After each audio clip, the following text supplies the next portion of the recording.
किसी को previous topics में कोई डाउट? तो चलो स्टार्ट करते हैं आज का topic without wasting any time. Ma'am मुझे एक है डाउट। हाँ जी। मैम जिद्दां good morning ma'am. Good morning ma'am Yamuna. Ma'am ਜਿੱਦਾਂ ਚੈੱਕ ਕਰਨਾ ਐਫ ਈ ਵੀ ਟੈਸਟ ਜਿਹੜਾ ਆ ਮੈਮ ਉਹਦੇ ਵਿੱਚ ਫੋਰਸਫੁਲੀ 에ਅਰ ਅੰਦਰ ਲਗਾਉਣੀ ਹੁੰਦੀ ਆ। नहीं नहीं नहीं नहीं नहीं।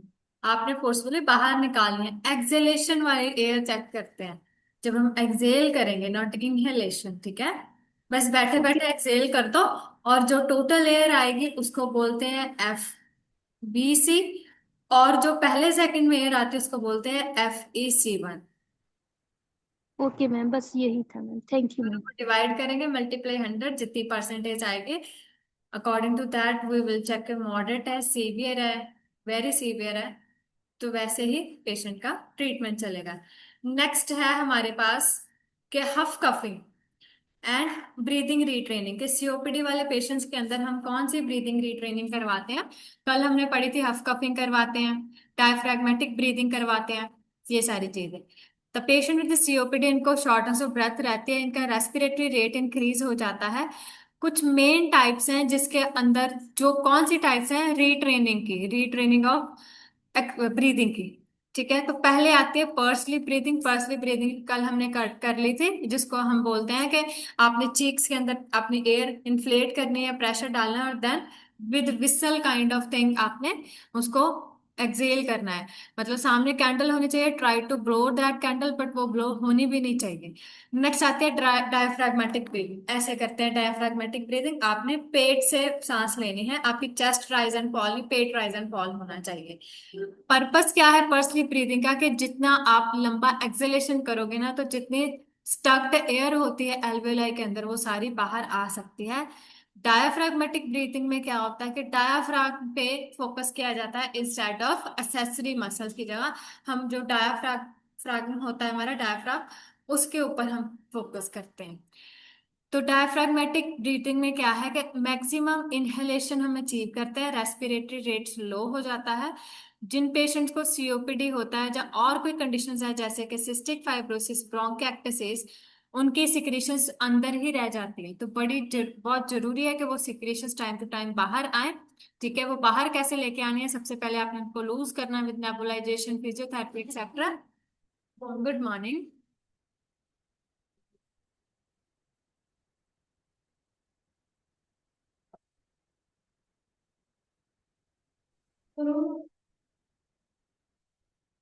तो जो भी हमारा म्यूकस होता है अंदर रिटेन रह चुका है, पहले उसको लूज करना विद नेबुलाइजेशन और फिजियोथेरेपी एक्सेट्रा।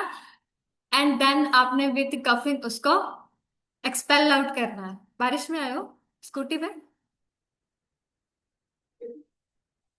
ठीक है। ठंड तो नहीं लग रही? मैनी पेशेंट्स विद सीओपीडी, इनको क्या हो जाता है, ये कफिंग नहीं कर पाते। अगर कफिंग नहीं कर पाएंगे तो जो स्पूटम है वो एडिक्वेट तरीके से बाहर नहीं आ पाएगा। ठीक है, they also fear developing spastic cough. Spastic cough क्या होती है कि अगर मैंने खांसी की तो पेशेंट को लगता है कि मुझे शॉर्टनेस ऑफ ब्रेथ होने लग जाएगी। तो ये अवॉइड करते हैं, जो इनके लिए इंपॉर्टेंट चीज है कफिंग, वो इस चीज को अवॉइड करने लगते हैं। गुड मॉर्निंग अमन। नेक्स्ट आता है हफ कफिंग। हफ कफिंग में आपने क्या करवाना है? ऐसे करके, ठीक है, खांसी भी नहीं करनी बट आपने ब्रीथ करना है with cough type of thing. ये भी एक इफेक्टिव मेथड है जिसके साथ आप एक्सपीरिएट करते हैं, जो भी रिटेन्ड एयर होती है अल्विलाई के अंदर वो बाहर चली जाती है। नेक्स्ट आता है चेस्ट फिजियोथेरेपी। तो सभी ने क्या होगा, वही कपिंग वगैरह परकशन वगैरह करते हैं। तो इसके साथ क्या होता है कि जो सिक्रीशंस होती हैं, जो डिफिकल्टी से क्लियर होती हैं, आप उनको क्या कर लेते हो, लूज कर लेते हो, और वो बाहर की तरफ ट्रेकिया की तरफ आने लग जाती है। ठीक है, तो क्या क्या आता है इसके अंदर? पोस्टल ड्रेनेज, आप पोजीशन चेंज करवाओगे, परकशन करवाओगे, एंड वाइब्रेशंस करोगे। चेस्ट फिजियोथेरेपी कौन करता है? एक ट्रेन्ड पर्सन। ठीक है, परकशन एंड वाइब्रेशन मैनुअल भी हो सकते हैं, विद इंस्ट्रूमेंट्स मशीन्स के साथ भी हो सकते हैं। पोस्टल ड्रेनेज के अंदर क्या होता है कि हम पोजीशनिंग टेक्निक्स यूज करते हैं कि पेशेंट की पोजीशंस चेंज करेंगे। सपोज राइट साइड के लंग में सिक्रीशंस है, आप लेफ्ट साइड पे पोजीशन दोगे पेशेंट को, ताकि ग्रेविटी के अगेंस्ट जाके वो सिक्रीशंस ट्रेकिया के अंदर आ जाए। Common order is 2 to 4 times a day. आपने दिन में 2 से 4 बार ही क्या करना है, चेस्ट फिजियोथेरेपी।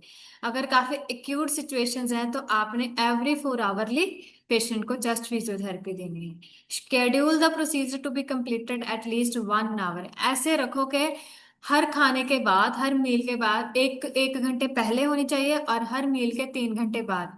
ऐसे नहीं कि खाना खाया और साथ के साथ फिजियोथेरेपी आप स्टार्ट करने लग जाओ, ऐसे नहीं होगा। वेरियस एयरवे क्लियरेंस, क्यों नहीं करते खाने के साथ चेस्ट फिजियोथेरेपी? हाँ, वॉमिट आ सकती है पेशेंट को। वेरियस एयरवे क्लियरेंस डिवाइसेस काफी अवेलेबल होती हैं मार्केट में, जो सिक्रेशंस को मूव आउट करती हैं। ठीक है। और ये इजी भी होता है इनको टॉयलेट करना, चेस्ट फिजियोथेरेपी अगर किसी को टॉयलेट नहीं होती।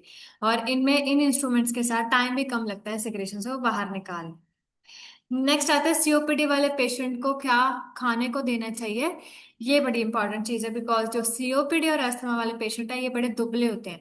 क्यों? बिकॉज इनके सारे एफर्ट्स, इनके जो कैलोरी सारी बर्न हो जाती है ब्रीदिंग आउट करने में, एक्सहेल करने में, तो काफी दुबले पतले होते हैं। तो अंडरवेट होंगे, मसल मास खत्म हो जाए। कैकेक्सिया, कैकेक्सिया क्या होता है कि बिल्कुल ही माल नरिश्ड, जिनकी हड्डियां निकली होती हैं, ऐसे लोग होते हैं। वेट लॉस अगर हो रहा है तो इसका मतलब ये है कि सीओपीडी का पुअर प्रोग्नोसिस, इसको ठीक करना मुश्किल है और इसके दोबारा साइनस सिम्टम्स आ सकते हैं। वेट गेन न्यूट्रिशनल सपोर्ट के बाद, अगर किसी का वेट गेन हो जाता है न्यूट्रिशन देने के बाद, तो समझो वो पेशेंट ठीक हो सकता है, उसका प्रोग्नोसिस ठीक हो सकता है to some extent. Loss of muscle mass is associated with ageing, but काफी केसेस में ऐसा भी होता है कि मसल मास जरूरी नहीं सीओपीडी की वजह से जा रहा, वो बढ़ती उम्र के साथ भी जा सकता है।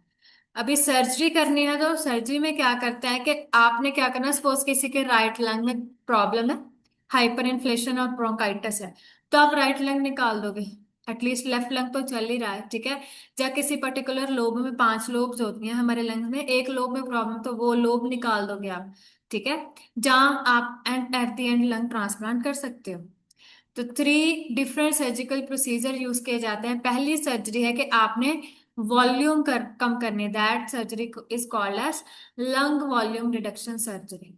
गोल ऑफ दिस सर्जरी होता है कि लंग्स के साइज को कम किया जाए, ताकि जो डैमेज लंग का टिश्यू उसको निकाल के, और जो अच्छा है उसको आप अंदर ही रहने दोगे। रैशनल क्या है कि that reducing the size of hyper inflated emphysematous lungs results in, तो ये क्यों होता है?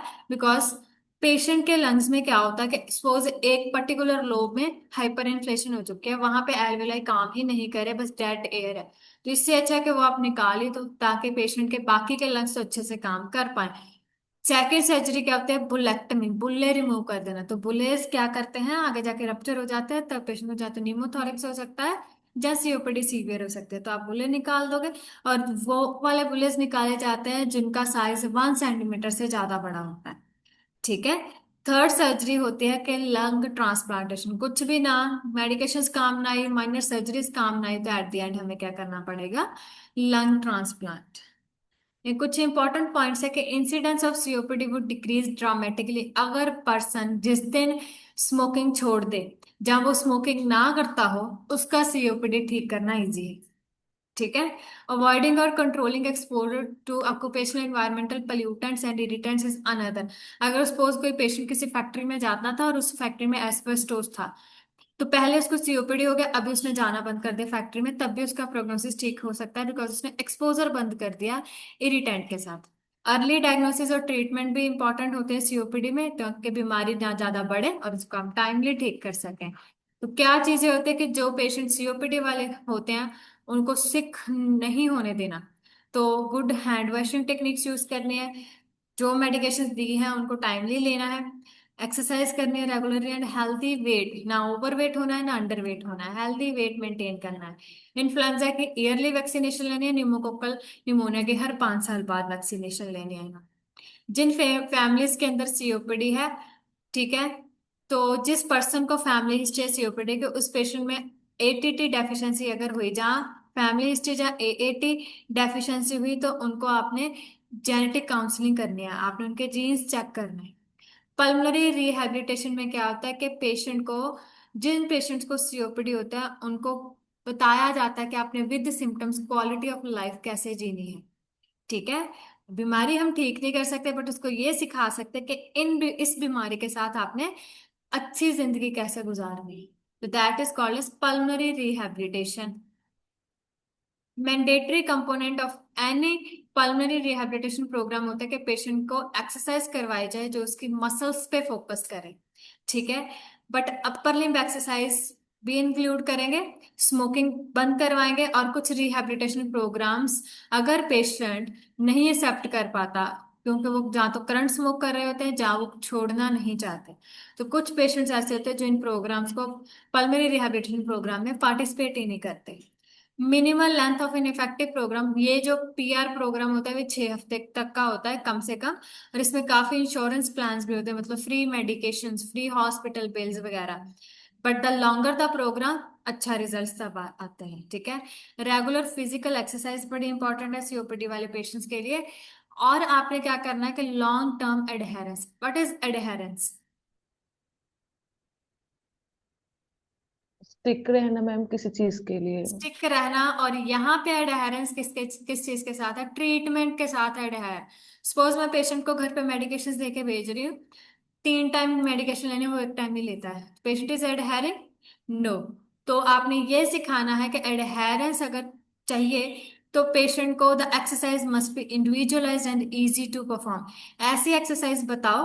सपोज मैं उसको एक्सरसाइज का एक प्लान बता रही हूँ, बड़ा टफ बता रही हूँ, जो पॉसिबल ही नहीं इस पेशेंट के लिए, वो डेफिनेटली नहीं करेगा। तो इस पेशेंट का कस्टमाइज्ड एक्सरसाइज प्लान होना चाहिए, जो एक्सरसाइज प्लान ये इजीली कर पाए और एडहेर भी करे। वॉकिंग, और आपको पता है कि 5 दिन हफ्ते में वॉकिंग करनी चाहिए, कम से कम 30 मिनट। ये चीजें सिखा दो कि आप साइकिलिंग वगैरह बता दो कि आपको गुड होती हैं अगर आपने अपने इंड्योरेंस, अपनी पावर स्ट्रेंथ इंक्रीज करनी है।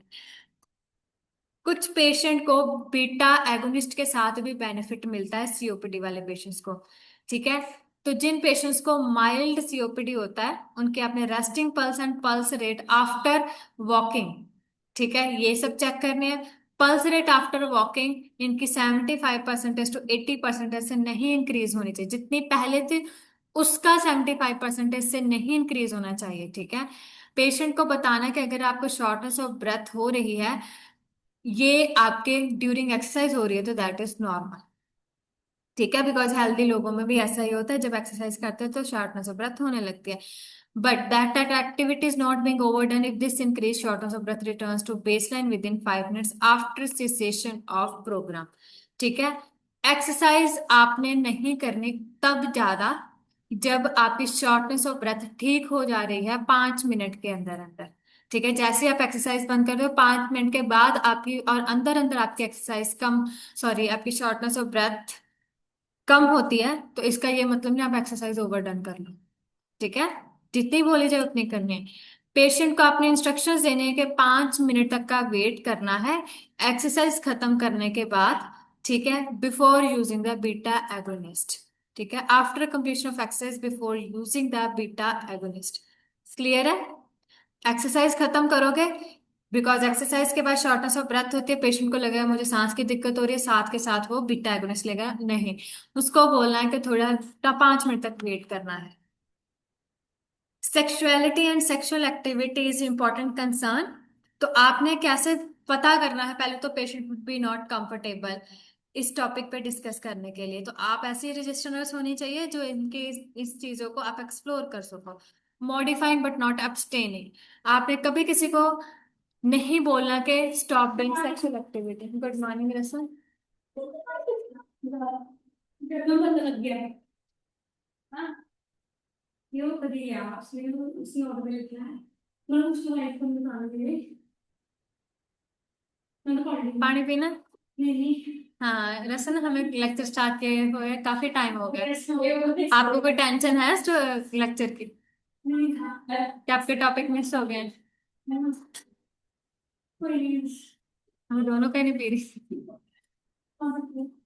After lecture we will discuss personal topics, okay?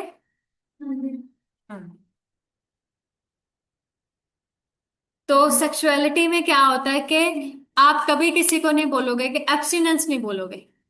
ठीक है। बिकॉज कैलिबेसी बोलते हैं इसको, कैलिबेसी होता है ब्रह्मचारी। अगर आप किसी को, पेशेंट को बोल रहे हो कि यू हैव टू प्रेफर कैलिबेसी, तो गलत होती है ये चीज। आप किसी को नहीं बोलोगे कि ब्रह्मचारी पे आ जाओ, कि रिफ्रेनिंग करो sexual activity. You have to teach के कौन सी पोजीशंस यूज करनी है, कौन से मेथड यूज करने हैं, जिसमें जिस जो पेशेंट है उसको शॉर्टनेस ऑफ ब्रेथ ना हो, डिफिकल्टीज ना आए। ठीक है, मॉडिफाई करनी है आपने सेक्सुअल एक्टिविटी, अब्सटेन करने के लिए नहीं बोलना। ठीक है, बिकॉज अगर आपने अब्सटेन करने के लिए बोला, पेशेंट को ऑलरेडी सीओपीडी, ऊपर से उसकी साइकोलॉजी और खराब हो जाएगी। Most patients with COPD are older. ठीक है, तो आपने इन पेशेंट्स के एटीट्यूड्स एंड फीलिंग्स चेक करने हैं सेक्सुअलिटी के बारे में। Suppose patient is old and उसने काफी लंबे टाइम से सेक्सुअल एक्टिविटी करनी बंद कर दी, आप उसको टीचिंग दे रहे हो सेक्सुअल एक्टिविटी पे। ठीक है, तो वो ऑफेंड हो सकता है। तो पहले अपने पता करना उसके एटीट्यूड्स क्या हैं, कि वो सुनना चाहता भी है या नहीं। Sexual functioning and ageing before exploring sexual issues with the older COPD patient. तो आपने जो बूढ़े सीओपीडी वाले पेशेंट्स होते हैं उनके पहले पता करो वो सेक्सुअल फंक्शन करते हैं या नहीं। पेशेंट विद सीओपीडी में ऑल्सो फाइंड दी सजेशन, इनको हेल्पफुल होती हैं ये चीजें। तो आपने सेक्सुअल एक्टिविटी इनको बताने के प्लान करो, और ड्यूरिंग द डे उस टाइम पे करो जब आपकी सांस बिल्कुल ठीक हो, जब आप एनर्जेटिक हो, जब आपकी ब्रीदिंग बेस्ट हो, तब आपने करने हैं। वो कौन सा टाइम पीरियड होता है, जहाँ तो लेट मॉर्निंग या अर्ली आफ्टरनून। ठीक है, और during sexual activity you have to use pursed lip breathing, जो मैंने कल आपको बताई थी। सेक्सुअल एक्टिविटी आफ्टर ईटिंग और आफ्टर ड्रिंकिंग अल्कोहल नहीं करने। स्ट्रेसफुल पोजीशंस नहीं यूज करने ड्यूरिंग इंटरकोर्स। ठीक है, use oxygen if prescribe during sexual activity. आप ऑक्सीजन का मास्क भी लगा सकते हो अगर डॉक्टर ने बोला है। सिगरेट्स अगर आप पीते रहोगे तो उसके साथ मेल इनफर्टिलिटी और इम्पोर्टेंस लाइक इरेक्टाइल डिसफंक्शन वगैरह हो सकता है। तो ये चीज भी अपनी टीचिंग में। Ma'am yes. मैम वो सेक्स करते करते ऑक्सीजन मास्क लगाएगा हाँ। तो वो हिल नहीं जाएगा? नहीं, सॉरी, नहीं हिलेगा। ठीक है, ठीक है ma'am. Okay, that you have to do teaching. हाँ रसन, आ जाओ आप क्लास में। तो फोन ठीक है, तो आपने लेक्चर के उस ग्रुप में मैसेज करना था।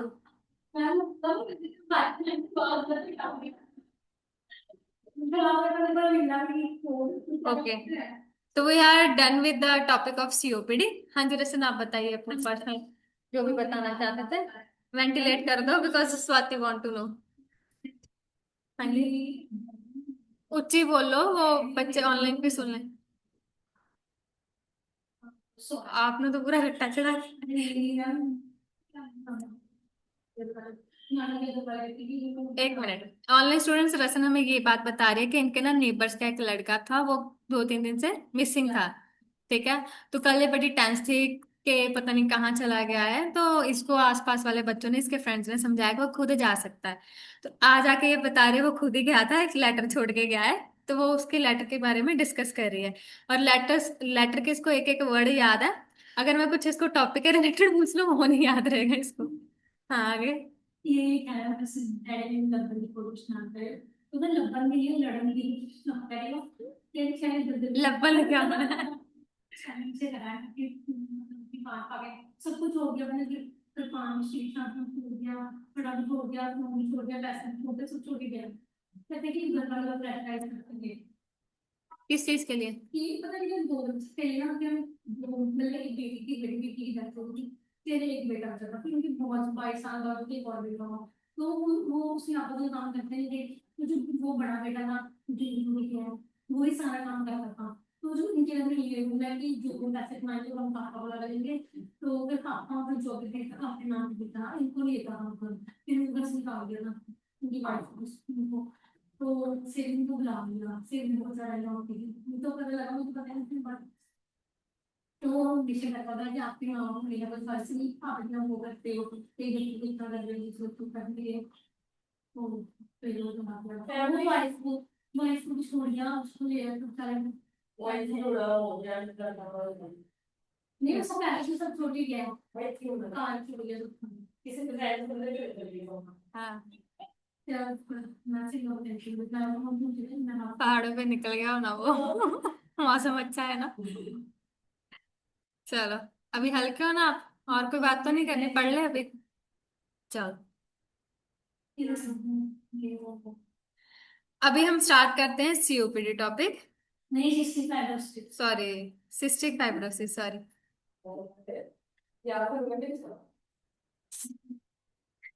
चलो,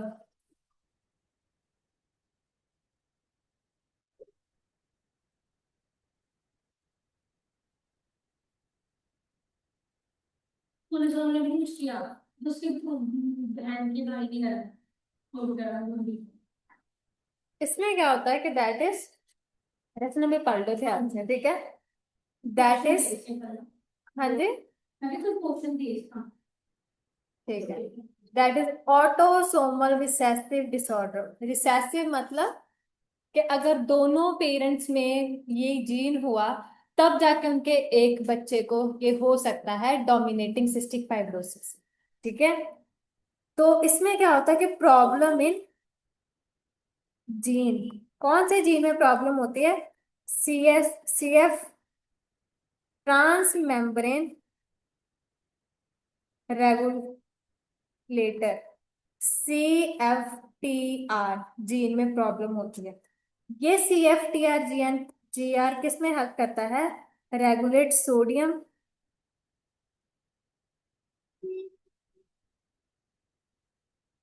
एंड क्लोराइड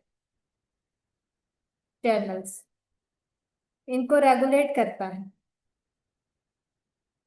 अगर इस जीन में ही म्यूटेशन आ जाए तो रेगुलेशन रहेगी, सोडियम और क्लोराइड की नहीं। तो क्या हो जाएगा? Alteration in regulation of sodium and chloride.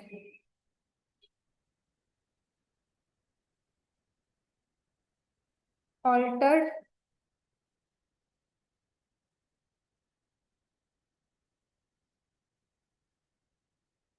तो ये एयरवे में भी होगा इनका प्रोटीन, जिसकी वजह से जो सोडियम होता है, ठीक है, सॉरी, वाटर कंटेंट होता है इन एयरवे, वो कम हो जाएगा। अगर आप किसी के स्पूटम में से वाटर निकाल दोगे तो स्पूटम स्टिकी और ज्यादा हो जाएगा कि पतला हो जाएगा? स्टिकी हो जाएगा, ठीक है। काफी ज्यादा रिजिड स्पूटम हो जाएगा जो वहीं पे स्टक हो जाता है और बाहर नहीं निकल पाता। सिस्टिक फाइब्रोसिस में मेन यही प्रॉब्लम होती है कि पेशेंट को बहुत ज्यादा सलाइवा, सॉरी, बहुत ज्यादा म्यूकस प्रोड्यूस होता है और वो अंदर ही रहता है, उससे बाहर नहीं आ पाता।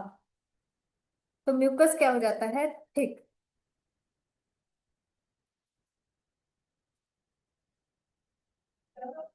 नहीं नहीं नहीं, कोई बात।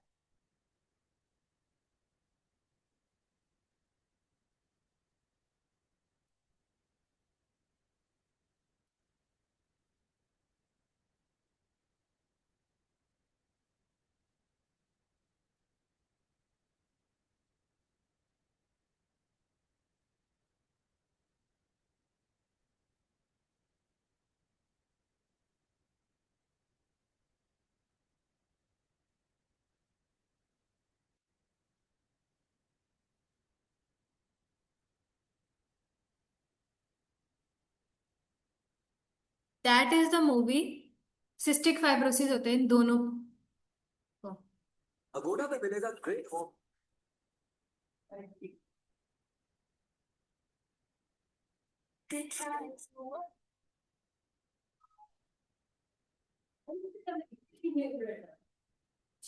बाहर चलता ही शीन है। इंडिया तो काफी टाइम पहले चल रहा, बैन है। हाँ, अच्छा, हाँ। We need that touch from the one we love almost as much as we need air to breathe. I never understood that until I couldn't have it. It never fades away. This is my life with cystic fibrosis. Walking black on my street. Still get that thing out of my face. What would I do without you? Eat that. People with CF aren't supposed to get within 6 feet because we could end up catching each other's bacteria. You followed me. At the intent of introducing myself. Well, no. Why movies name is 5 feet apart? Because cystic fibrosis वालों की immunity कम होती है। अगर ये किसी के भी गलती से भी बैक्टीरिया के कांटेक्ट में आते हैं, इनको बहुत जल्दी इन्फेक्शन हो जाती है, इसीलिए हर एक पर्सन से डिस्टेंस बना के रखते हैं ये। You're the kind of guy that ignores the rules because it makes you feel in control. Am I right? You're not wrong. You think that's cute? Do you think it's cute? There's no room in war. But Do you know how lucky you are to be here? nothing is going to save our lives. We're breathing borrowed air. These meds are not optional. Yeah, that's probably why they keep shoving them down my throat. So Okay, we're gonna do our treatments together, so that way I know you're actually doing them. check out. Funny. Baby, you did so hard, holding on to my chest. Baby. Don't tell me the one time you're interested in some guy, he's also got CS. I just helped him set up his med card. I know you still organizing a med card is like foreplay. ये जिस clinic में है उन सबको cystic fibrosis 6 feet apart at all times. You both know the rules. You catch this infection and you can kiss me lungs goodbye.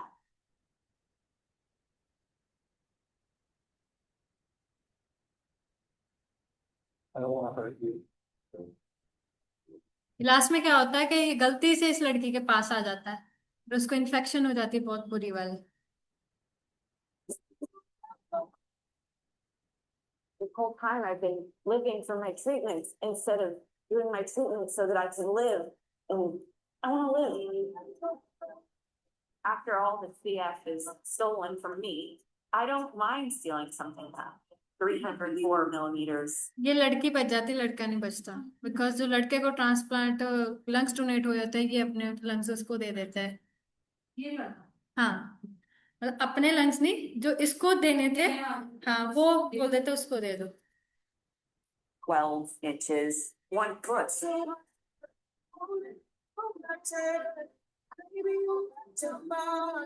अगर किसी ने बॉलीवुड देखना है तो पिंक स्काई देख लेना, वो भी अच्छा, वो भी सिस्टिक फाइब्रोसिस के। कभी पढ़ भी लिया करो, मूवीज ही देखते रहो।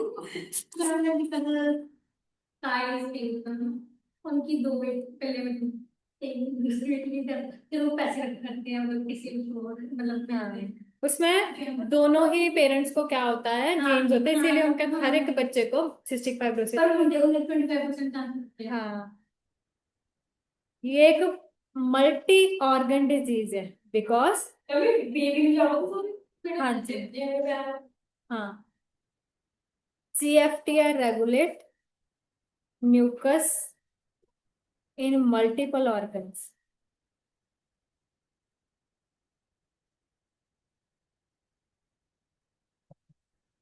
लाइक GI सिस्टम, हमारा ब्लैडर हो गया, इन सब में भी CFTR अपना रोल प्ले करता है। ठीक है, तो सारे ही ऑर्गन्स में म्यूकस स्टिकी हो जाएगा, थिक हो जाएगा ना, बट मेनली रेस्पिरेटरी सिस्टम में होता है बिकॉज CFTR सबसे ज्यादा बड़ा रोल कहाँ पे प्ले करता है, लंग्स के अंदर। ठीक है, लिख लिया था ये सभी ने?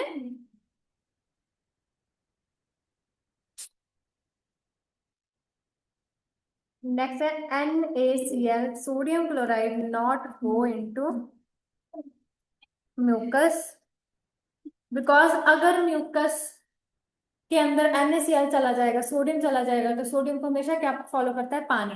तो पानी चला जाएगा, म्यूकस क्लीन हो जाएगा। बट इस बीमारी में क्या होता है, NaCl होता ही नहीं है म्यूकस के अंदर, वो सारा का सारा पेशेंट के स्किन पे आ जाता है। इस पेशेंट का आप स्वेट टेस्ट करोगे, स्वेट अगर ये टेस्ट करेंगे बोलेगा मेरे स्वेट में से बहुत ज्यादा सॉल्ट का टेस्ट आता है। ठीक है, तो NaCl not going to mucus, और म्यूकस क्या हो जाता है इन पेशेंट्स का, थिक। नेक्स्ट है NaCl कंटेंट कम हो जाता है इन म्यूकस। सोडियम में ड्रिप चल रही हो नहीं नहीं, सोडियम की ड्रिप नहीं चलती। अगर सोडियम देते जाओगे तो सोडियम म्यूकस के अंदर तो जाएगा ही नहीं। Sodium is already high in body but less in mucus, because जितना भी म्यूकस का भी सोडियम है वो भी बॉडी के अंदर ही चल रहा है। ठीक है, इसमें क्या है, mucus producing glands produce thick mucus। तो साइन एंड सिम्टम्स कैसे आएंगे, सबसे पहले तो रेस्पिरेटरी प्रॉब्लम आएगी ऑब्वियसली। ऑब्स्ट्रक्शन हो जाएगी with the mucus common bile duct की। कॉमन बाइल डक्ट क्या होता है कि suppose that is our liver, और यहाँ पे क्या होता है हमारा गॉल ब्लैडर। ठीक है, तो जो लिवर को और गॉल ब्लैडर को जोड़ता है आपस में, सॉरी पैनक्रियास को, ठीक है, दैट जो एक इसकी इसकी जो डक्ट होती है, ये मिलकर क्या बनाते हैं कॉमन बाइल डक्ट, जो कहाँ पे ओपन होती है इंटेस्टाइन के अंदर। तो वो कॉमन बाइल डक्ट ही ब्लॉक हो जाएगी, ना तो पैनक्रियास के सिक्रीशन आएंगे, अमाइलेज, ये ट्रिप्सिनोजन, ये सारे एंजाइम बाहर ही नहीं आएंगे इंटेस्टाइन के अंदर, तो हमारा ना प्रोटीन डाइजेस्ट होंगे ना कार्बोहाइड्रेट्स डाइजेस्ट होंगे, बिकॉज ग्लूकोज की प्रॉब्लम नहीं होती ना, ठीक है, बिकॉज इसमें ब्लॉकेज हो जाती है जो लिक्विड इंटेस्टाइन के अंदर आना। ठीक है, यहाँ से जो ग्लूकोज है ना वो डायरेक्टली ब्लड के अंदर अब्जॉर्ब हो जाएगा, बट जो सिक्रेशन कॉमन बाइल डक्ट के थ्रू इंटेस्टाइन में आनी होती है वो ही ब्लॉक हो जाती है, वो बाहर नहीं आ पाती। इसमें हम डाल सकते हैं स्टंट। हाँ, स्टंट डाल दोगे तो फिर भी बाकी प्रॉब्लम्स तो रहेंगी जो रेस्पिरेशन वाली हैं। ऐसे हम करते जाएंगे, सपोज जीआई की प्रॉब्लम है उसको ठीक करते जाएंगे सर्जरीज में, मिनिमम सर्जरी। आपने उस मूवी में देखा होगा पेश फीमेल के यहाँ पे एक बड़ा सा कट लगा है सर्जरी में, सर्जिकल स्कार है, मतलब सर्जरीज होती रहती है इनकी काफी ना। ठीक है, तो ये जो गॉल ब्लैडर होता है वो क्या सेक्रेट करता है बाइल, बाइल यहाँ पे स्टोर होता है हमारे लीवर में, ये हम जीआई सिस्टम में भी पढ़ेंगे। पैनक्रियास एंजाइम्स रिलीज करता है जैसे कि अमाइलेस, ट्रिप्सिनोजन, और कोई एंजाइम जिसने जीआई सिस्टम किया हो, लाइपेज, वेरी गुड। तो ये 3 एंजाइम्स आते हैं कॉमन बाइल डक्ट के अंदर, आगे इंटेस्टाइन्स के साथ जुड़े होते हैं। ठीक है, एम्पुला ऑफ वेटर, यहाँ मतलब जिस जगह पे कॉमन बाइल डक्ट ओपन होती है ना इंटेस्टाइन के अंदर, उस पार्ट को बोलते हैं एम्पुला ऑफ वेटर, VATER, वो भी ब्लॉक हो जाती है। तो जो एंजाइम्स हैं वो इंटेस्टाइन में नहीं आ पाएंगे। हम क्या जो भी खाते हैं स्टमक कंटेंट से वो इंटेस्टाइन में जाता है, मेन अब्जॉर्प्शन हमारी स्टार्ट होती है इंटेस्टाइन के अंदर with the help of these enzymes. Enzymes ही नहीं पहुंच पाएंगे, हम खाएंगे कुछ डाइजेस्ट ही नहीं होगा, ना कैलोरीज मिलेंगी, ना प्रोटीन्स मिलेंगे, ना कार्बोहाइड्रेट्स मिलेंगे पेशेंट को। ठीक है, तो ये हो जाता है पेशेंट को obstruction of common bile duct. Next लिखो, जिसकी वजह से पेशेंट को क्या होने लग जाएगा, कॉजेज जॉन्डिस, इनडाइजेशन, मतलब डाइजेस्ट नहीं होगा। तो देन आपने क्या करना है, बाहर से क्या दोगे आप, then give pancreatic enzymes, these are very important. Pancreatic enzymes कैसे देते हैं, तो आप देखो जो हमारे पैनक्रियाज एंजाइम्स सिक्रीट करते हैं, इस चीज को ध्यान से सुनना, वो एंजाइम्स ऐसे होते हैं कि अगर बाय चांस आपकी स्किन के कांटेक्ट में आ जाए ना तो आपकी स्किन डाइजेस्ट हो जाती है। अगर वो पैनक्रियाज के कांटेक्ट में आ जाए तो पैनक्रियाज डाइजेस्ट हो जाता है। तो पैनक्रियाज के अंदर ये एक्टिवेट नहीं होते। हाँ, स्किन मतलब आपकी स्किन बर्न होने लग जाएगी, मतलब उसको खाना स्टार्ट कर देंगे ये एंजाइम्स। ठीक है, पैनक्रियाज, फिर ये पैनक्रियाज से प्रोड्यूस होते हैं। पैनक्रियाज को क्यों नहीं खाते, बिकॉज पैनक्रियाज में ये इनएक्टिव होते हैं। ठीक है, अगर ये गलती से पैनक्रियाज के अंदर एक्टिव हो जाए तो ये पैनक्रियाज को भी खा देंगे, ऑटो डाइजेशन कर देंगे। तो अगर आप ये एंजाइम किसी को बाहर से दे रहे हो, अगर ये उसके लिप्स के टच में है तो लिप्स चले जाएंगे उसके, होता है ऐसा। तो आपने क्या करना है, पेशेंट को बोलना है कि इसको पहली बाइट के साथ खाना है और अपने लिप्स से बचा के खाना है, फटाफट से हाँ रोल करके खा लेना है। और आपके अगर स्किन के कांटेक्ट में एंजाइम्स आए तो आपकी स्किन डाइजेस्ट हो जाएगी। वो लाइनिंग होती है उसके अंदर, प्रोटेक्टिव लाइनिंग, स्टमक के अंदर प्रोटेक्टिव लाइनिंग होती है, इंटेस्टाइन के अंदर प्रोटेक्टिव लाइनिंग होती है। नहीं नहीं, वो तो हमने फटाफट से निकल ली। ठीक है, हाँ टैबलेट फॉर्म्स में भी आते हैं, पाउडर फॉर्म में भी आते हैं, मेनली पाउडर फॉर्म में आते हैं। हाँ ठीक है, स्पैचुला वगैरह इनको बॉडीली कांटेक्ट में नहीं लाना। अगर बॉडीली कांटेक्ट में लाया तो मतलब ऐसा नहीं कि स्किन आपकी गायब ही हो जाएगी, जैसे होती है ना इरिटेशन हो जाती है, अल्सर्स बन जाते हैं, वैसे हो जाते हैं। ठीक है, आपने पेशेंट को क्या देना है, पैनक्रियाटिक एंजाइम्स बाहर से दोगे with food, with the first bite of food. ठीक है, ये चीज बता रहे पेशेंट में बेनिफिट क्या होती है पेशेंट को तभी दे सकते हो। हाँ, तो स्टमक कंटेंट जो हमारा स्टमक है उसके अंदर लाइनिंग होती है, स्टमक डाइजेस्ट नहीं होगा, इंटेस्टाइन डाइजेस्ट नहीं होगा, उसमें तो एक्टिव होते हैं। मेल्स में क्या हो जाता है,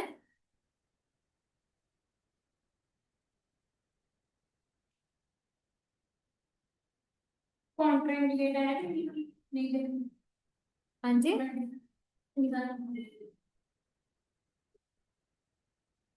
कॉन्ट्राइंडिकेशन मतलब कि कॉन्ट्राइंडिकेशन है कि इस बीच नहीं दे नहीं नहीं,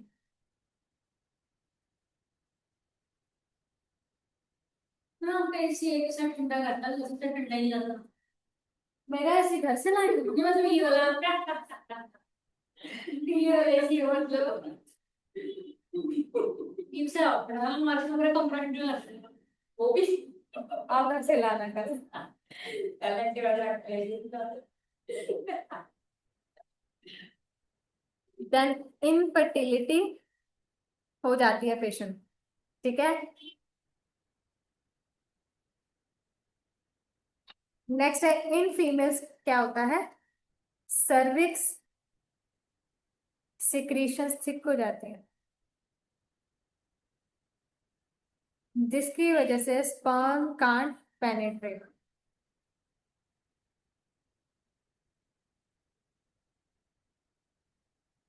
तो फीमेल भी क्या हो जाती है, इनफर्टाइल।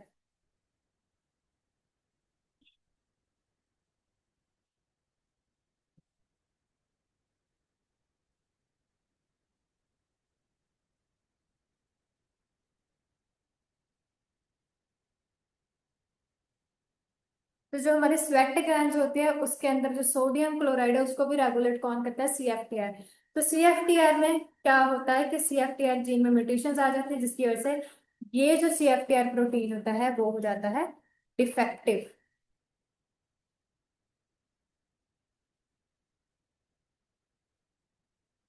ठीक है, आगे का फ्लो चार्ट में नेक्स्ट स्लाइड पे कंटिन्यू करूंगी।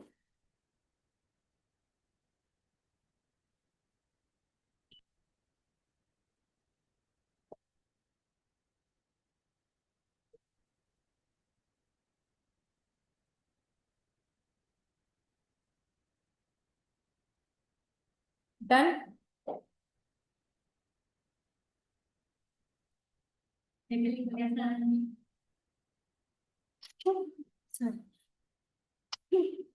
Sorry, thank you. Normally NaCl got reabsorbed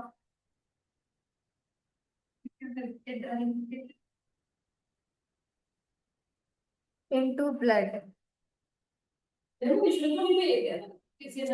आकाश कर रहा है, इश्रत नहीं कर रही अभी। एक क्या है इश्रत ने, ग्लैंड टू स्किन। नॉर्मली क्या होता है कि ये ब्लड में से रिएब्जॉर्ब हो जाती हैं जब ये ग्लैंड से स्किन तक जाती है, बट जिसको CFTR डिफेक्ट होता है, but in CFTR defect NaCl not reabsorb into blood as well as GI tract नहीं हो पाता, देन होल NaCl कहाँ पे मूव होने लग जाएगा, टू स्किन एंड पेशेंट के स्वेट में आएगा ये। इसीलिए पेशेंट का स्वेट क्या होता है, सॉल्ट। एग्जाम्पल, पेरेंट्स क्या बोलेंगे, parents complain baby is salty, कि हमारा बेबी सॉल्टी है। जब भी किस वगैरह करते हैं बेबी को तो उनको टेस्ट आता है सॉल्ट का, फिर वाकई कंप्लेन करेंगे हमारा बेबी सॉल्टी है। देन आपने क्या करना है, then do pilocarpine test. Pilocarpine test में क्या किया जाता है, स्किन को बहुत, स्किन के थोड़े से पार्ट को, सपोज दैट स्किन, इस पार्ट को शॉक दिया जाता है और इस जगह पे क्या आ जाता है, विद शॉक स्वेट, और उस स्वेट को कलेक्ट करके उसमें से NaCl का कंटेंट चेक किया जाता है। नहीं, बिल्कुल माइनर से वो होता है, शॉक लगता है। मैम स्वेट रिड्यूस होगा तो NaCl प्रोड्यूस होगा। हाँ जी, क्या मतलब आपने शॉक देंगे स्वेट प्रोड्यूस होगा और स्वेट को कलेक्ट करके उसमें से NaCl का कंटेंट चेक करते हैं। अगर बेबी न्यूबॉर्न है तो बेबी क्या नहीं पास करेगा, मिकोनियम, बिकॉज मिकोनियम भी काफी ज्यादा थिक हो जाता है और अंदर ही रह जाता है। वो भी ऑप्ट करोगे। तो इन बच्चों की सर्जरीज होती, दैट मीन्स पेशेंट को क्या हो रहा है, अगर मिकोनियम ना पास हो तो क्या होता है, ये meconium ileus present and cystic fibrosis suspected।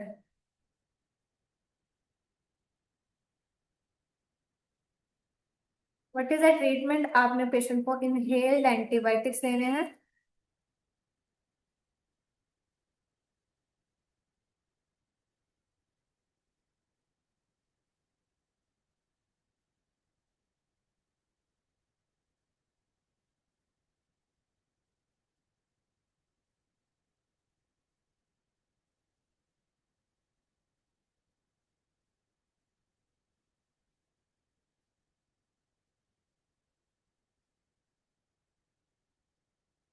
Done.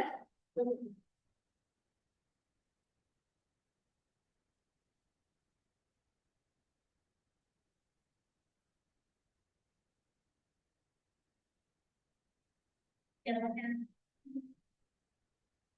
फिर इकोनॉमी में मतलब प्रीफर ऐसे बच्चों का सर्जरी किया जाता है, सर्जरी करके मैं मैन्युअली रिमूव नहीं हो सकता, कैसे करेंगे,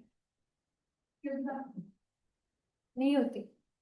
मैम ये जो बच्चे हैं यूनियन पास नहीं कर रहे उन्हीं लोगों को ही यूनियन एंटीबायोटिक देते नहीं नहीं नहीं नहीं, वो तो अलग से है, हाँ ये अलग पॉइंट है, ये अलग, यहाँ से मैंने मैनेजमेंट स्टार्ट कर दिया, ठीक है, मैनेजमेंट का पॉइंट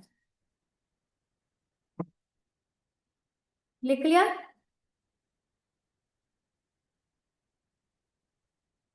अगर किसी पेशेंट को बहुत लंबे टाइम तक एंटीबायोटिक्स देते रहोगे, एक ना एक दिन जाके उसको क्या हो जाती है, रेजिस्टेंस हो जाती है, तो इन पेशेंट्स को मोस्टली क्या हो जाती है, रेजिस्टेंस।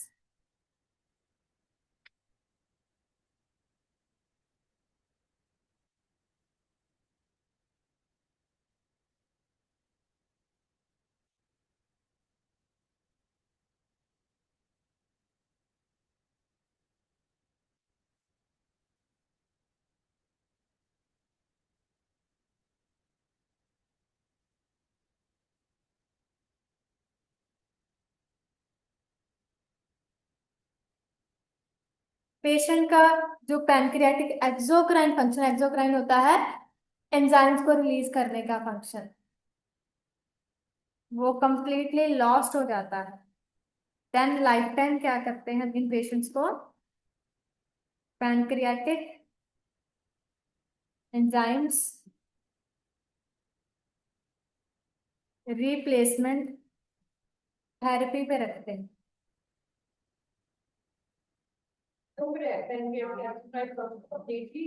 हाँ, ये जो फंक्शन होता है इनका कंप्लीटली लॉस्ट हो जाता है। जब ये लॉस हो जाता है फिर एक्सोक्राइन एंजाइम रिलीज होते हैं। हाँ, नहीं नहीं, हमारे पैनक्रियास के दो फंक्शन होते हैं, एंडोक्राइन एंड एक्सोक्राइन। एंडोक्राइन में ये ग्लूकोज वगैरह और सोमेटोस्टेटिन प्रोड्यूस करता है, और एक्सोक्राइन में ये एंजाइम्स प्रोड्यूस करते हैं, तो पेशेंट के एंजाइम्स प्रोड्यूस करने के फंक्शन ऑल्टर हो जाते हैं, तो आपको बाहर से एंजाइम्स देने पड़ेंगे। जो एंडोक्राइन है वो भी फंक्शन इम्पेयर होता है, बट कौन सा, इंसुलिन लेस प्रोड्यूस। आप क्या करोगे, इंसुलिन बाहर से दोगे।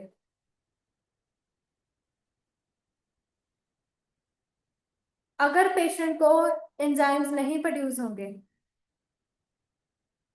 लैक ऑफ पैनक्रियाटिक एंजाइम्स,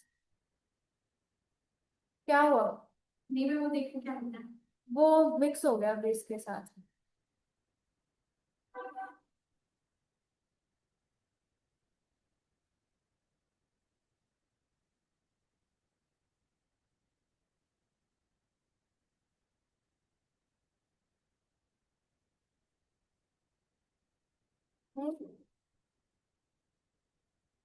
किसी ने लिखा हो वो बता दो। मैंने ये लिखा है pancreatic बस enzyme function। हो गया, देख लो।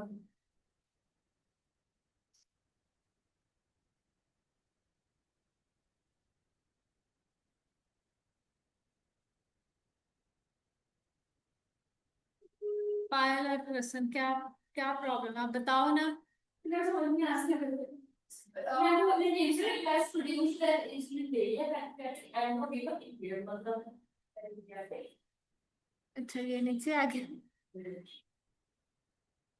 endocrine function okay. हाँ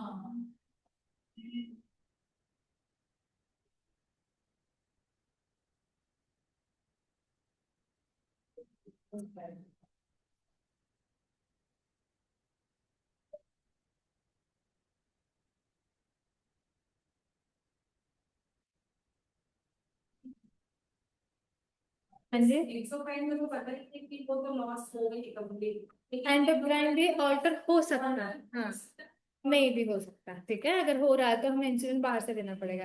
lack of pancreatic enzymes cause less और नो absorption ऑफ फैट। तो फैट नहीं होगी बिकॉज आपको पता है फैट हमारी किस चीज के साथ अब्जॉर्ब होती है, बाइल के साथ। तो बाइल बाहर आएगा बिकॉज बाइल डक्टी बंद है, तो फैट अब्जॉर्ब नहीं होगी, ठीक है। अगर फैट अब्जॉर्ब नहीं हो तो हम जो फैट वाले वाइटामिन लेते हैं, कौन से होते हैं vitamin? There are B C water soluble और A D E K are fat soluble. अगर फैट ही नहीं हुई तो फैट सॉल्युबल वाइटामिन भी अब्जॉर्ब नहीं होंगे। तो क्या हो जाता है? डेफिशिएंसी ऑफ absorb कर एक्सीडेंट फैट।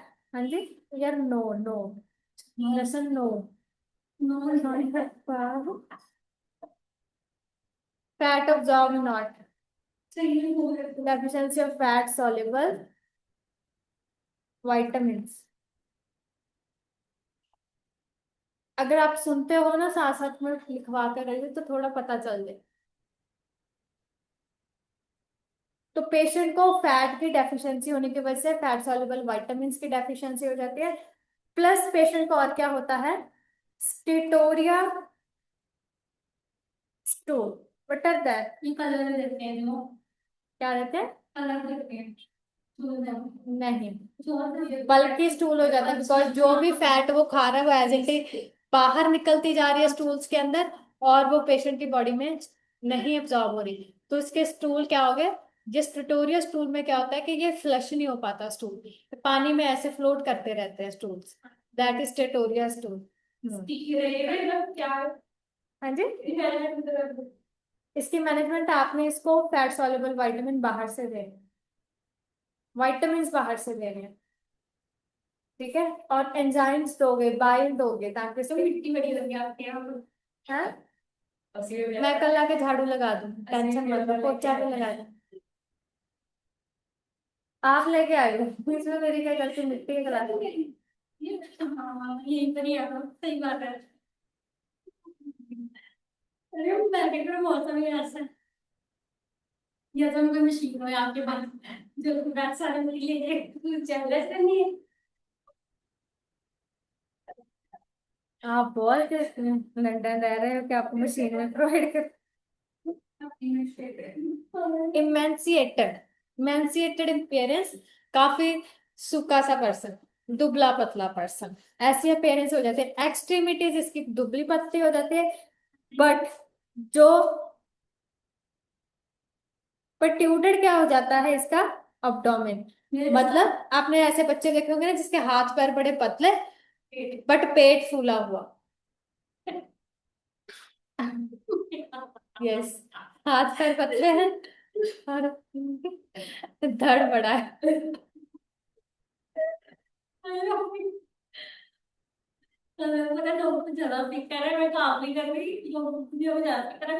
कल मैंने ना एक रील देखी थी and I was just about to send you, फिर मैंने सोचा कि रसन को खुद ही समझाऊंगी बिकॉज क्या पता आप गलत ले जाओ। उस वीडियो में क्या था कि एक लड़की थी और वो डॉक्टर है, वो अपने किसी सीनियर की बात बता रही थी कि जब मैं पढ़ती थी पीएमईटी, जो पीएमटी का टेस्ट होता है, नीट का टेस्ट, मैं उसकी कोचिंग ले रही थी जब पढ़ रही थी। तो मेरे साथ में रूम के अंदर मेरी सीनियर थी, और वो सीनियर काफी पुअर घर से थी, और उसके किडनी स्टोन से बहुत बड़े बड़े। और जब भी वो पढ़ती थी उसको रात को पेन होती थी और वो बहुत ज्यादा रोती थी। फिर उसने क्या करना होता था कि उठ के नहा के रेडी होके लिपस्टिक वगैरह आईलाइनर लगा के पढ़ने बैठ जाती थी। ठीक है, इतनी पेन में, और घर वालों को क्यों नहीं बता पाती थी, बिकॉज घर वालों के पास पैसे नहीं थे ट्रीटमेंट के। तो फिर वो बता रही थी कि मैंने अपने सीनियर से पूछा, आप क्यों करते हो, इतनी पेन में भी आप पढ़ते हो, प्लस आप रेडी होके बैठते हो। तो वो बोलने लगी कि मैं खुद को बताती हूँ कि मैं बीमार नहीं हूँ। अगर मैं शीशे में तो खुद देखूंगी और मैं बीमार लगूंगी तो मुझे और ज्यादा बीमारी फील होगी। ना ही मुझे कोई देखे और वो बोले कि ये बीमार है, ना मैं खुद बोलूँ कि मैं बीमार हूँ। तो ऐसे धीरे धीरे करके उसने वो क्लियर किया। अभी वो फिलहाल डॉक्टर है, and she is rich doctor. तो ये स्टोरी होती है, कभी अपनी बॉडी के बारे में नेगेटिव नहीं बोलना चाहिए रसन, ठीक है, किसी भी तरीके से। आप जैसा सोचते हो ना वैसे ही आपका दिमाग करने लग जाता है। मैं सीरियसली मैं बहुत फर्क पड़ता। मतलब अगर मैं सोचती ना शुगर का कैसे करेगा, मतलब अगर कोई नेगेटिव चीज हो ना, हाँ मैं अगर टॉपिक बताऊं बड़ी लेट वीडियो, अगर नेगेटिव तो मुझे बड़ी जल्दी होती, अगर मैं तो मां शुगर है इधर नहीं दिखा तो जल्दी 2-3 दिन बाद फिर नॉर्मल हो, फिर मतलब मैं अवॉइड ही करती हूँ ज्यादा ओवर थिंकिंग को अवॉइड ही करती हूँ। ठीक है जो रसन। ऊपर दिख जाओगा तो हर छोटी बात पे अपने आप मुझे ये बीमारी है, मेरी बॉडी ऐसी है, ऐसा कुछ नहीं बोलते हैं।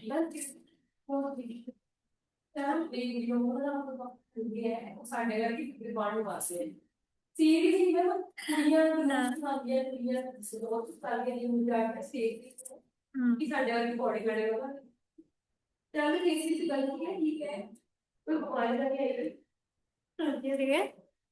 तो इसमें क्या होता है कि मसल्स टू फैट, मस fat from muscles, fat from muscles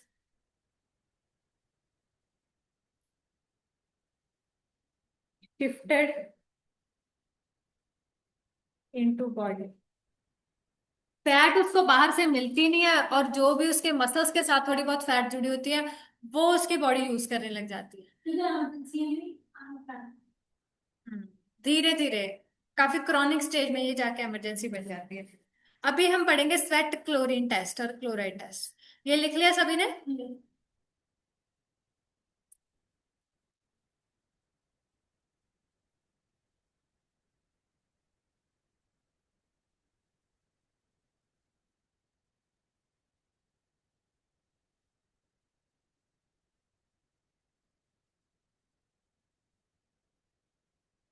That is a diagnostic test.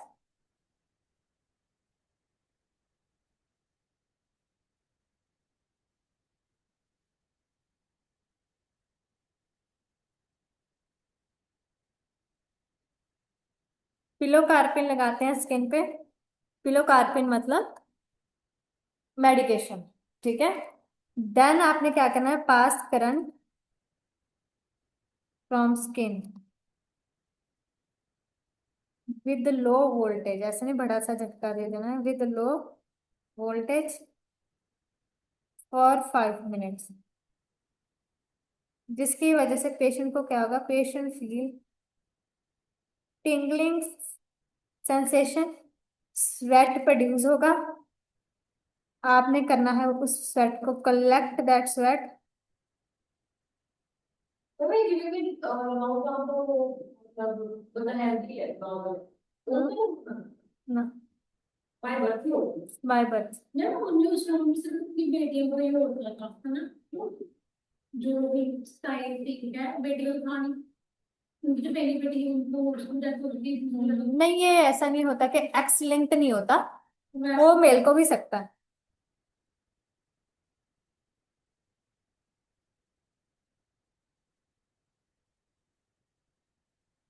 मैं ना चली गई लाइट अपने हमने नहीं सुनी मैं कहा बात सुन गए चलान कर लिया चलान होता आज फिर तीन हुए है काफी और तेरे यार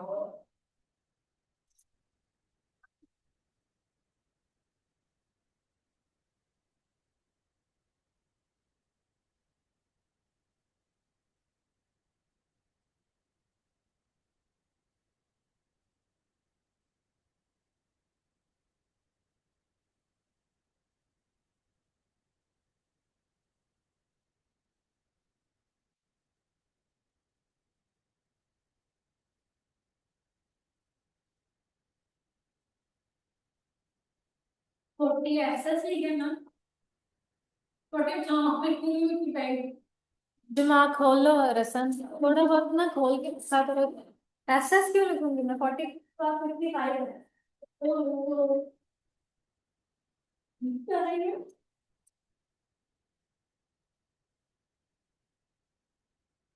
यार रोना तो नहीं आज इतना बोनस के लिए सिर्फ घर जाके कॉल करते उसका कॉल आया तेरे तेरे मतलब दोस्त थी ना तो लेकिन स्पेशल तो नहीं मिली क्योंकि मेरे सारे काम मुझे करते हैं वैसे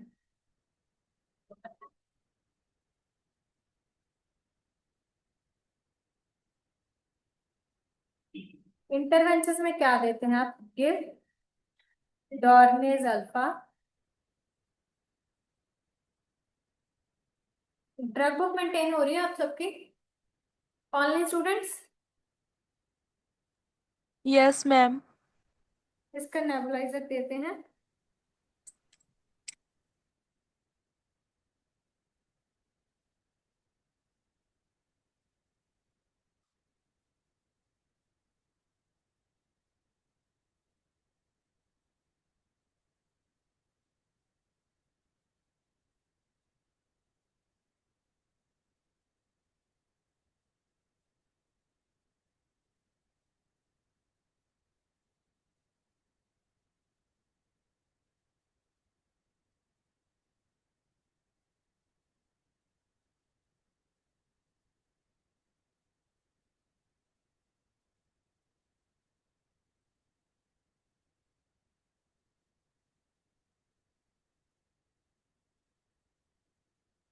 इंटरवेंशन में टेस्ट की बात है टेस्ट के बाद पता है पेशेंट को सिस्टिक फाइब्रोसिस है, अभी सिस्टिक फाइब्रोसिस के बाद आपने डायग्नोसिस के बाद डॉर्नेज अल्फा स्टार्ट कर देने या हाइपोटोनिक सेलाइन नेबुलाइजर स्टार्ट कर दोगे उसके साथ स्लाइड को नेबुलाइजेशन नहीं नेबुलाइजेशन। ठीक है।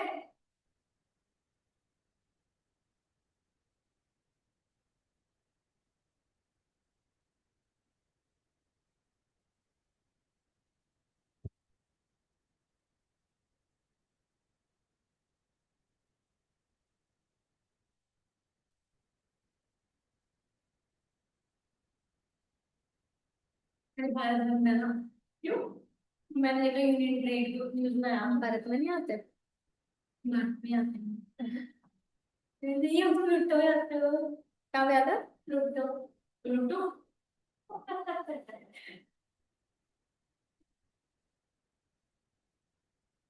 कल मैंने रसन आप लोगों ने क्या किया, हमारी काम वाली के कपड़े मेरे हेड पे रखे हुए थे, मेरे कपड़ों के साथ ऐसा मिक्स कर कोई फायदा नहीं, फिर दोबारा धो मैंने। हाँ वो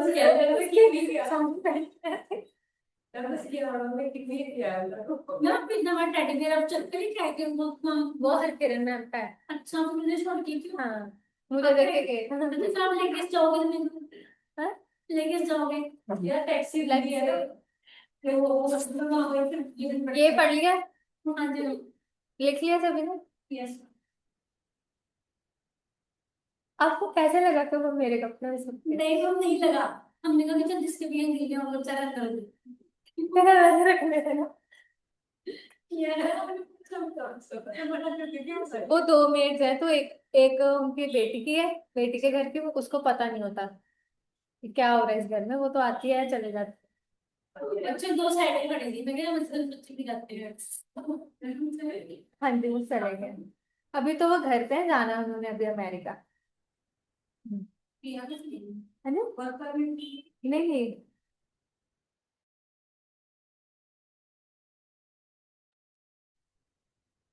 है अभी साथ में है। कोई नहीं अपना वो स्टडी करके चली आ फिर आप करते रहे चलो आगे पढ़ो बस। ठीक है it is easy to expectorate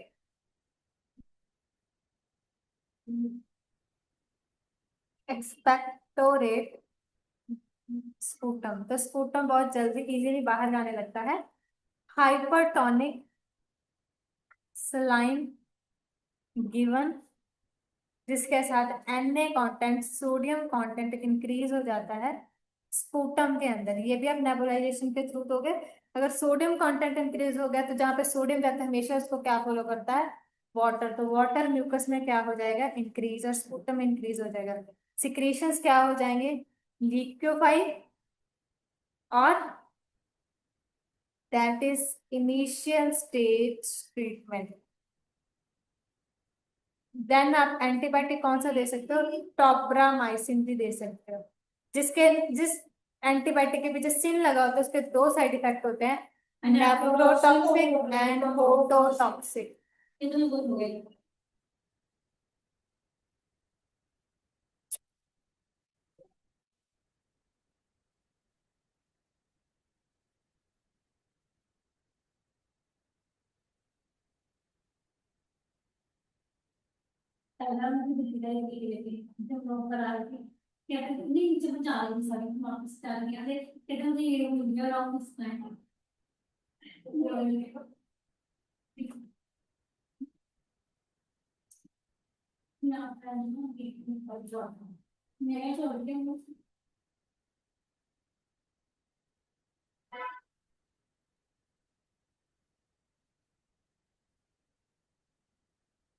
done.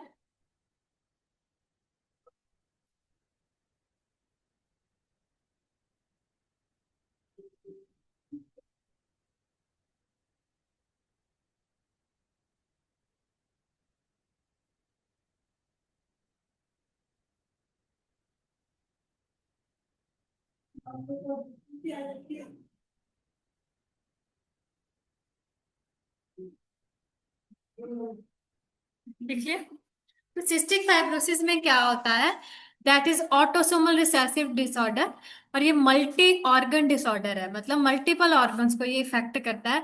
Patient की बॉडी में सोडियम एंड क्लोराइड के आयंस एपिथेलियल सेल्स में जो भी ट्रांसपोर्ट होते हैं उनकी ऑल्टरेशन हो जाती है। मेनली ये कहाँ कहाँ पे होती है बीमारी, लंग्स में, जीआई सिस्टम में। अप्रोक्सीमेटली 30,000 चिल्ड्रन और एडल्ट यूएसए में जिनको सीएफ है, और 10 मिलियन में से हर 1 in every 31 अमेरिकन एक जीन कैरी करते हैं, सिस्टिक फाइब्रोसिस का जीन। ठीक है, बट उनको बीमारी नहीं है, जीन कैरी करते हैं। अगर बाय चांस उनका पार्टनर भी जीन वाला हो जाए, इस डिफेक्टिव जीन वाला, उनके जो आगे ऑफस्प्रिंग्स होंगे उनको ये बीमारी हो सकती है। सर्वाइवल इनकी क्या होती है कि बस 16 ईयर्स, 1970 में 16 साल थी, बट आज क्या है 37 से भी ज्यादा इंक्रीज हो गई है इसकी सर्वाइवल रेट। इतनी उम्र तक जिंदा रह सकता है पेशेंट। ऑटोसोमल रिसेसिव डिसऑर्डर है, इसमें हमारी बॉडी में एक जीन होता है क्रोमोसोम 7 नंबर पे। ठीक है, और ये जो जीन है वो एक प्रोटीन प्रोड्यूस करता है, जिस प्रोटीन को हम बोलते हैं सीएफ ट्रांस मेम्ब्रेन रेगुलेटर। अगर किसी की जीन में अल्ट्रेशन आ जाएगी तो जो प्रोटीन प्रोड्यूस होगा वो डिफेक्टिव होगा। वो प्रोटीन डिफेक्टिव होगा तो जो सोडियम है और क्लोराइड है वो म्यूकस में कम होगा। वो कम होगा तो उस म्यूकस में पानी का कंटेंट कम होगा, वो काफी थिक होंगे। जो सीएफटीआर है वो सोडियम एंड क्लोराइड के चैनल्स को रेगुलेट करता है। अगर इसमें म्यूटेशंस आ जाएंगे तो प्रोटीन जो ये ब्लॉक कर देता है इन चैनल्स को, जिसकी वजह से जो लंग्स, पैनक्रियास, इंटेस्टाइन, जो कोई भी और ऑर्गन है उसमें सिक्रीशंस जो भी होती है उसमें सोडियम का कंटेंट कम होता है। पानी कम होगा तो थिक एंड स्टिकी म्यूकस और स्पूटम बनता है। अगर high concentration of sodium and chloride mucus में नहीं है तो वो सारा स्किन की तरफ आने लगता है, और स्किन के अंदर क्या आएगा, टेस्ट आएगा सॉल्ट का। Upper respiratory tract sign and symptoms है, पेशेंट को sinusitis and nasal polyposis, polyps की इन्फ्लेमेशन होने लग जाती है। हॉलमार्क, सॉरी, बहुत ज्यादा पॉलिप्स बनने लगते हैं। हॉलमार्क ऑफ रेस्पिरेटरी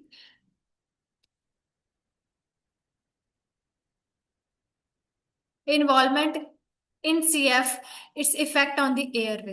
एयरवेज पे ये इफेक्ट डालता है। आपने इस चीज में क्या देख रहे हो कि एयर, यहाँ पे एयरवे इज टोटली ओपन, यहाँ पे ब्लॉक हो चुका है टोटली म्यूकस के साथ। ये इफेक्ट पड़ता है एयरवे पे इसका।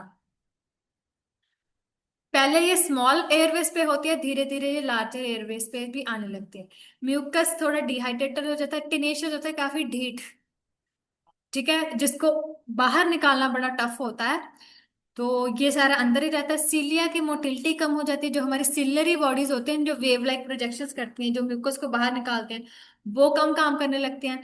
जो ब्रोंक्यूल्स है वो ऑब्स्ट्रक्ट हो जाता है, थिक म्यूकस के साथ एयर अंदर ही ट्रैप होने लग जाती है, क्रॉनिक एयरवे इन्फेक्शन होने लग जाती है। जिस पेशेंट को सिस्टिक फाइब्रोसिस होता है उनको इन्फेक्शन होने के चांसेस होते हैं staphylococcus aureus, haemophilus influenzae, pseudomonas aeruginosa, और इससे भी कम less commonly but more seriously हो जाता है बुर्क्लोडेरिया कैपेसिया सुडोमोनास इस बाई। ये नाम है एंटीबायोटिक सॉरी बैक्टीरिया के। आपको पेपर में नहीं पूछेंगे कि कौन कौन से बैक्टीरिया कॉज करते हैं, बिकॉज माइक्रोबायोलॉजी का पेपर नहीं है हमारा।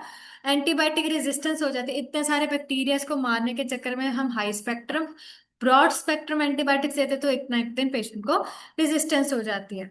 Lung disorders initially occur are chronic bronchiolitis, bronchioles and जो ब्रोंकाई है उनमें इन्फ्लामेशन होने लगते हैं कुछ महीनों से लेकर कुछ सालों तक। ये जो ब्रोंकियल्स हैं उनका ब्रोंकिएक्टिस से टोटली क्लोज हो जाते हैं। ठीक है, हीमोप्टाइसिस हो सकता है, पेशेंट के स्पूटम में ब्लड आएगा जो कभी कभी फेटल भी होता है। Sweat glands secrete normal, sweat normal होगा बट उस स्वेट में सोडियम का कंटेंट काफी हाई होगा। पैनक्रियाटिक इनसफिशिएंसी हो जाती है, पैनक्रियास इनसफिशिएंसी मतलब जो एक्सोक्राइन डक्ट्स है वो प्रोड्यूस नहीं कर पाएंगे एंजाइम्स, वो एंजाइम्स प्रोड्यूस नहीं होंगे तो पेशेंट को क्या होगा, फूड डाइजेस्ट नहीं होगा। कौन कौन से enzyme, lipase, amylase and protease, trypsin, chymotrypsin, ये सारे एंजाइम्स प्रोड्यूस नहीं होंगे। अगर आपको नहीं पता कि एंजाइम्स नहीं पढ़े हमने तो अगला हमारा चैप्टर जीआई सिस्टम होगा उसमें पढ़ लेंगे। माल अब्जॉर्प्शन, अगर ये एंजाइम्स नहीं होंगे तो ये जो लाइपेज होता है ये प्रोटीन्स को डाइजेस्ट करता है, अमाइलेज कार्बोहाइड्रेट्स को, और ये जो ट्रिप्सिन होता है ये भी प्रोटीन्स को क्या करता है, डाइजेस्ट।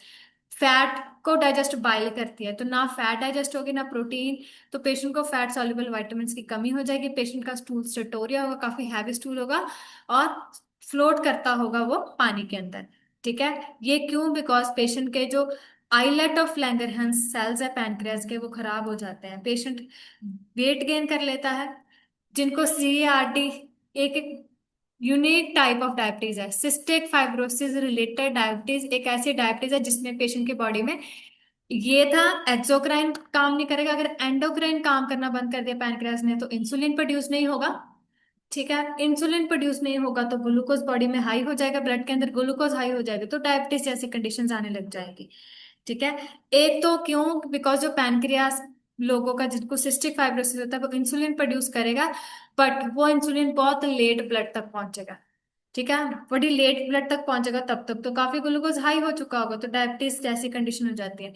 दूसरी चीज, जिसको सिस्टिक फाइब्रोसिस उनको धीरे धीरे ऑस्टियोपिनिया, मतलब उनकी जो बोन्स है वो फाइब्रोसिस होने लग जाती हैं, जैसे स्पॉन्ज होती है ना ऐसी बोन्स होने लग जाती है, ऑस्टियोपोरोसिस, पोर्स आने लगते हैं उनकी बोन्स में, और माल न्यूट्रिशन की वजह से होता है ये सब कुछ, विटामिन डी अब्जॉर्ब नहीं होता और टेस्टोस्टेरोन लेवल कम हो जाता है, हार्मोन्स कम हो जाते हैं। और दूसरी चीज साइटोकाइंस के इफेक्ट की वजह से, इन्फ्लामेशन की वजह से हो जाता है। लिवर एंजाइम्स क्रॉनिकली एलिवेटेड हो जाते हैं। अब अगर आपको पता है कि लिवर एंजाइम्स बाहर नहीं आ रहे, वो लिवर के अंदर ही रह रहे हैं, तो लिवर पे असर करेंगे, धीरे धीरे लिवर क्या हो जाएगा, सिरोस्ट। गॉल ब्लैडर के जो बाइल है वो बाहर नहीं आएगा तो वहां पे बाइल स्टोन्स बन जाएंगे तो गॉल स्टोन्स बन जाएंगे। पैनक्रियास के एंजाइम बाहर नहीं आएंगे, पैनक्रियास के अंदर ही रहेंगे तो वो पैनक्रियाटाइटिस बन जाएगा। पोर्टल हाइपरटेंशन होता है कि जो हमारे लिवर की पोर्टल वेन है उसके अंदर बीपी बढ़ने लग जाएगा, बिकॉज अंदर काफी ज्यादा मटेरियल इंक्रीज हो गया है। साइनस सिम्टम्स क्या आते हैं कि डायग्नोसिस है कि 5 महीने की उम्र में ये पता चल जाता है कि पेशेंट को ये है, बिकॉज शुरुआती दिनों में पेशेंट मिकोनियम नहीं पास करेगा, 1-2 दिन तक मिकोनियम ही नहीं पास करेगा, फिर हम टेस्ट करेंगे क्यों नहीं हो रहा, फिर जब पता चलेगा कि अच्छा पेशेंट को ये है। और साइन एंड सिम्टम्स क्या आते हैं, पेशेंट को रेस्पिरेटरी सिम्टम देंगे, wheezing, coughing, frequent pneumonia, patient बढ़ेगा फूलेगा नहीं, फेलियर टू थ्राइव हो जाएगा, माल न्यूट्रिशन, स्टिटोरिया। ठीक है, काफी ज्यादा हैवी स्टूल्स होंगे, large oily stools, family history होगी इन पेशेंट्स की। बिना ट्रीटमेंट के पेशेंट का जो एब्डोमेन है वो काफी ज्यादा प्रोट्यूबरेंट होता है, काफी फूला हुआ, बाहर को ऐसे पेट तो निकाले हुए, और हाथ पैर ये बाजुएं लेग्स ये काफी पतली होती है। ठीक है, डायग्नोसिस हमें कैसे पता चलेगा पेशेंट को क्या है, ब्रोंकेक्टिस हो चुका होगा, पेशेंट के ब्रोंकियल्स टोटली बंद हो चुके होंगे। मोस्ट कॉमन सिम्टम ये है कि इसके अंदर फ्रीक्वेंट कफ होती है, विद द टाइम कफ काफी रहती है और काफी विस्कस पस जैसा उसके अंदर ग्रीनिश येलो स्पुटम आता है। मोस्ट कॉमन बैक्टीरिया जो बच्चों को इन्फेक्शन कॉज करता है सीएसएफ वालों को, स्टेफाइलोकोकस ऑरियस। जैसे जैसे पेशेंट की उम्र बढ़ती जाती है, सीडोमोनास ऑर्गेनिजम्स भी इन्फेक्शन कॉज करते हैं। विद द टाइम ये और ज्यादा फ्रीक्वेंट होती रहती है, ब्रोंकिएक्टासिस वर्स होता रहता है, पेशेंट के लंग्स का फंक्शन काम नहीं करता, और एक दिन पेशेंट को रेस्पिरेटरी फेलियर हो जाता है। रेस्पिरेटरी फेलियर हो गया तो वो उसके डेथ का कॉज बन जाएगा। पैनक्रियाटिक एंजाइम्स कम बनेंगे, जिसकी वजह से ना प्रोटीन अब्जॉर्ब होगा ना फैट अब्जॉर्ब होगी, पेशेंट का बीएमआई कम होगा, लो बॉडी मास इंडेक्स, बल्कि फाउल स्मेलिंग स्टूल्स आएंगे बिकॉज वो फैटी स्टूल्स आते हैं। दोनों मेल्स एंड फीमेल्स में पुबर्टी डिले होगी बिकॉज हार्मोन सिक्रीट नहीं हो रहे। सारे मैन को रिप्रोडक्टिव इश्यूज आएंगे बिकॉज वो इनफर्टाइल हो जाते हैं, बिकॉज वास्ता डिफरेंस में ब्लॉकेज हो जाती है। फीमेल्स में भी क्या होती है, इनफर्टिलिटी होने लग जाती है। नहीं, इसमें फीमेल को आते हैं कभी कभार, वो भी अब नॉर्मल नॉर्मल मेंसेस नहीं आएंगे फीमेल को। ठीक है, सर्वाइकल म्यूकस होता है जो वो थिक हो जाता है, जिसकी वजह से मेंस्ट्रुअल इरेगुलरिटीज एंड एमेनोरिया भी रहने लगता है। डायग्नोस्टिक क्राइटेरिया क्या है कि हम पहले साइन एंड सिम्टम्स देखेंगे, फैमिली हिस्ट्री चेक करेंगे, लैब टेस्ट देखेंगे और जेनेटिक टेस्टिंग करेंगे। तो लास्ट मैंने पिलोकार्पिन टेस्ट करवा दिया था आपको, स्वेट क्लोराइड टेस्ट ये हमने कर लिया है। इंटरवेंशंस में क्या करना है, आपने एयरवे जो भी ऑब्स्ट्रक्ट हुआ है उसको ठीक करना है और इन्फेक्शन नहीं होने देनी। थिक ब्रोंकल म्यूकस को बाहर निकालना है नेबुलाइजेशन वगैरह देके, और जो विस्कोसिटी होती है इन सिक्रीशंस की उसको आपने कम करना है with the help of hypotonic solutions. ये डीएनए पे अटैक कर देता है। और आप क्या दे सकते हो, डॉर्नेज अल्फा, ये भी मैंने बता दिया। हाइपोटोनिक सलाइन दे सकते हो, ये भी बता दिया मैंने। और ज्यादातर जो सिस्टिक फाइब्रोसिस वाले पेशेंट्स है वो किस चीज के साथ डेथ होती है, उनकी लंग इन्फेक्शन की वजह से। आपने एंटीबायोटिक्स जल्दी से जल्दी स्टार्ट कर देने हैं, और लॉन्ग कोर्स ऑफ एंटीबायोटिक्स चलेंगे 3-4 महीने तक। हाई डोज थेरेपी यूज करोगे आप, जिसकी वजह से मैनी ड्रग्स आर नॉर्मली, क्यों, बिकॉज इन पेशेंट्स के ना तो लिवर काम करेगा ना जीआई सिस्टम, तो कम डोज की ड्रग दे दोगे वो ऑब्जॉर्ब ही नहीं होगी, तो हाई डोज की ड्रग देनी पड़ेगी तो वो ऑब्जॉर्ब होगी। ज्यादातर पेशेंट्स को सीडोमिनास इन्फेक्शन होती है जो डिफिकल्ट होती है ट्रीट करने के लिए, इसीलिए ज्यादा से ज्यादा एंटीबायोटिक्स देंगे और वो पेशेंट रेजिस्ट हो जाएगा एक ना एक दिन। ठीक है, और it has also the ability to form a biofilm. और ये जो बैक्टीरिया होता है इसका इसका एक कैपेसिटी होता है कि अपने आसपास एक फिल्म बना लेता है, एक प्रोटेक्टिव लेयर बना लेता है जिसके अंदर एंटीबायोटिक्स ही नहीं एंटर करते। जिन पेशेंट्स को सीडोमोनास ऑर्गेनिज्म के साथ इन्फेक्शन है, ठीक है, उनको टॉब्रामाइसिन देना है हर एक महीना छोड़ के, every other month, every day twice a day, given every other month. एक महीना छोड़ के एक पूरा महीना आप दोगे, हर रोज दिन में 2 बार टॉब्रामाइसिन, फिर एक महीने का गैप, फिर दोबारा, ताकि रेजिस्टेंस ना आ जाए एंटीबायोटिक से। ओरल एजेंट्स भी दे सकते हो आप, ठीक है, जैसे कि semi synthetic penicillin, trimethoprim,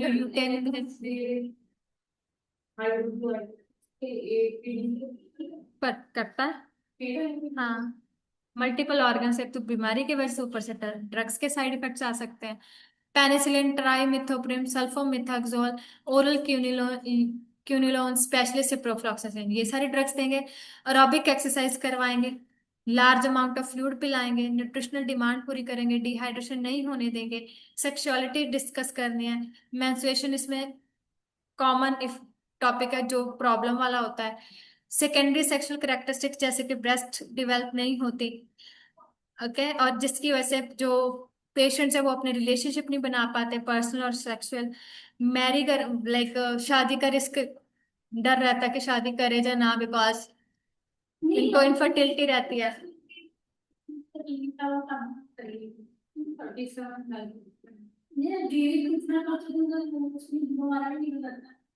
but कर लेते हैं, सपोज उनका कोई रिलेशनशिप हो, अच्छा चल रहा हो, फिर वो शादी कर लेते हैं। हाँ, ठीक है। हाँ, नेक्स्ट आते हैं ड्रग थेरेपी, ये मैंने आपको लिखवा दी थी सारी, ठीक है। तो we are done with adult का रेस्पिरेटरी सिस्टम।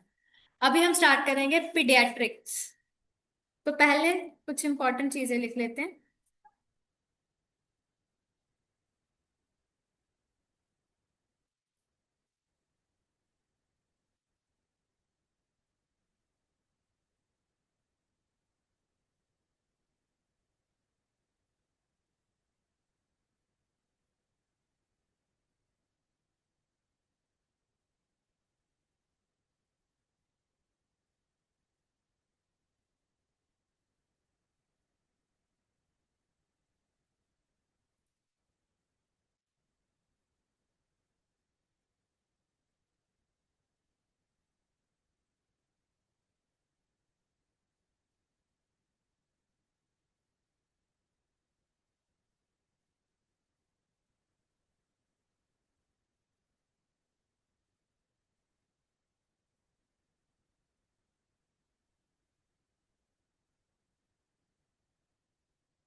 तो जो सिस्टिक फाइब्रोसिस वाले पेशेंट्स होते हैं ना, why they are always carrying oxygen cylinder with them, because उनके जो लंग्स हैं, सपोज दैट आर एयरवेज, उनमें क्या है, म्यूकस है बहुत ज्यादा, ठीक है। तो अगर वो बाहर से ऑक्सीजन लेके जाते हैं बॉडी के अंदर, तो बाहर की हवा अंदर नहीं जा पाएगी। सपोज अगर अंदर जा भी पाती है, ठीक है, तो वो अंदर ही ट्रैप रह जाती है। इसी वजह से उनको जो इन्वायरमेंट की हवा है, ऑक्सीजन है, वो हवा तो अंदर जाएगी बट वो अंदर ही स्टक रह जाएगी, सपोज ट्रेकिया तक ही पहुंचेगी।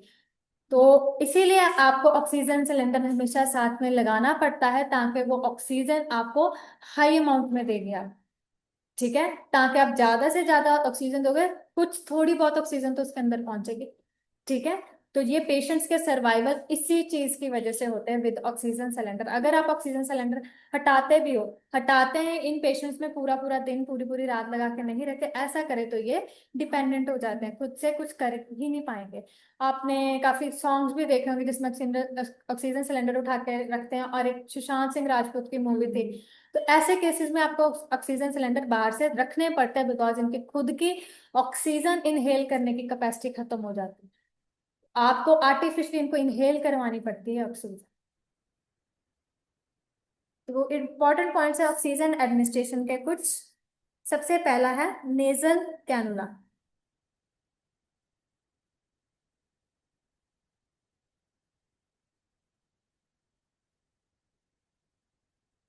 Oxygen flow of 1 to 6 litre पर मिनट, ठीक है। फ्रैक्शन ऑफ ऑक्सीजन जाते हैं इसमें 24 टू लेके 44% तक।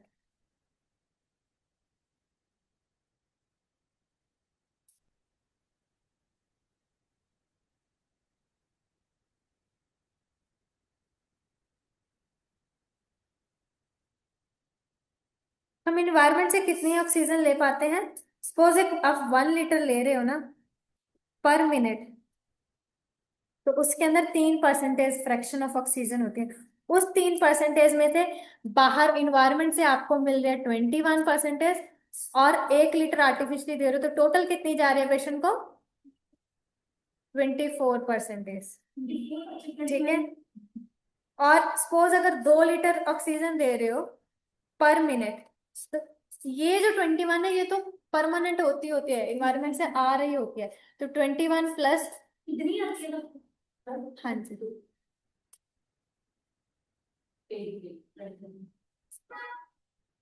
हमें भी इतनी आती है, हाँ जी, ठीक है। तो जो अभी 2 लीटर दे रहे हो, पहले लीटर की कितनी थी, 3%, और जो दूसरे लीटर है उसकी है 4%। मतलब पहले लीटर की 3% और दूसरे लीटर के, तो दैट आर 2 लीटर्स। इसका जो फर्स्ट लीटर है और जो सेकंड लीटर है, मैं आपको बता देती हूँ। ये लिख लिया आपने, लिख लिया तो मैं आपको नेक्स्ट स्लाइड पे समझाती हूँ कैसे इसका फंडा है, ठीक है। रमन लिखा था, जो हमारी ऑक्सीजन मिलती है 21% तो हमेशा हमें इन्वायरमेंट से मिलती है, सो उसका तो कोई चक्कर नहीं है, चाहे आप जैसा मर्जी ऑक्सीजन कैनुला मास्क वगैरह दे दो, 21 तो आपको मिलनी ही मिलनी है। सपोज अगर आप किसी को 1 लीटर दे रहे हो ना पर मिनट, तो उससे मिलती है 3%। अगर आप किसी को 2 लीटर दे रहे हो, तो पहला जो इसके 2 लीटर हो गए, एक फर्स्ट लीटर एक सेकंड लीटर, पहले लीटर में आ रही है 3% और दूसरे लीटर में आएगी 4%। इसकी क्या होगी, 21 प्लस 3 प्लस 4, अब बताओ कितना हुआ, 28%। अभी नेक्स्ट है 3 लीटर। आपको पता है 21 तो आनी आनी है, इसके 3 लीटर होते हैं, फर्स्ट लीटर सेकंड लीटर और थर्ड लीटर। 21 पहले में कितनी आती है, हमेशा 3, सेकंड में 4, और नेक्स्ट वाले में भी 4 ही आएगा, अभी 4 4 ही आते रहेंगे कॉन्टिन्यूसली। अभी कितना हो गया, 32%। अभी नेक्स्ट मुझे आप बताओगे कितनी परसेंटेज है, 4 लीटर। अभी इसका टोटल बताओ कितने परसेंटेज फ्रैक्शन जाएगी विथ कैनुला,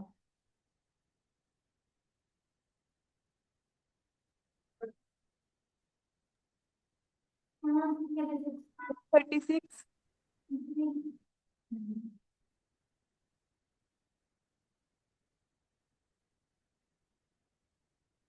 कितनी होगी?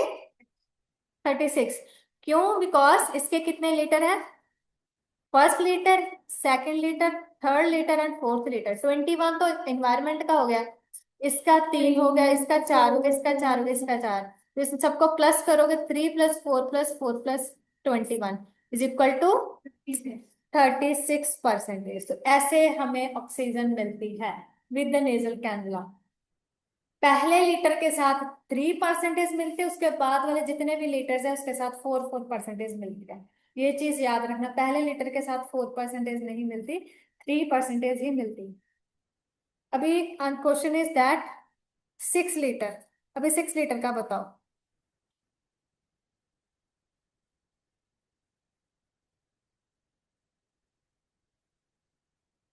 Forty-four, ma'am.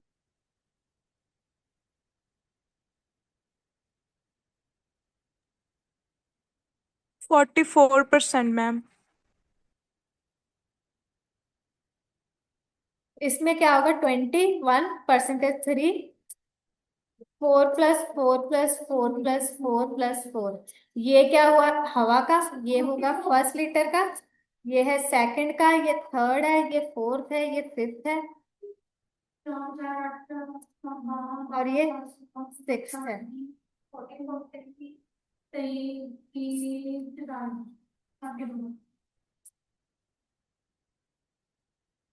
ठीक है। नेक्स्ट आता है हमारे पास सेकंड नंबर पे फेस मास्क। उसमें कितनी ऑक्सीजन जाती है with face mask? 5 to 10 litres पर मिनट। इसकी फ्रैक्शन कितनी होती है? 40 to 60%। लीटर इतनी जा रही है, फ्रैक्शन इतनी है। थर्ड नंबर पे आता है face mask with partial rebreather.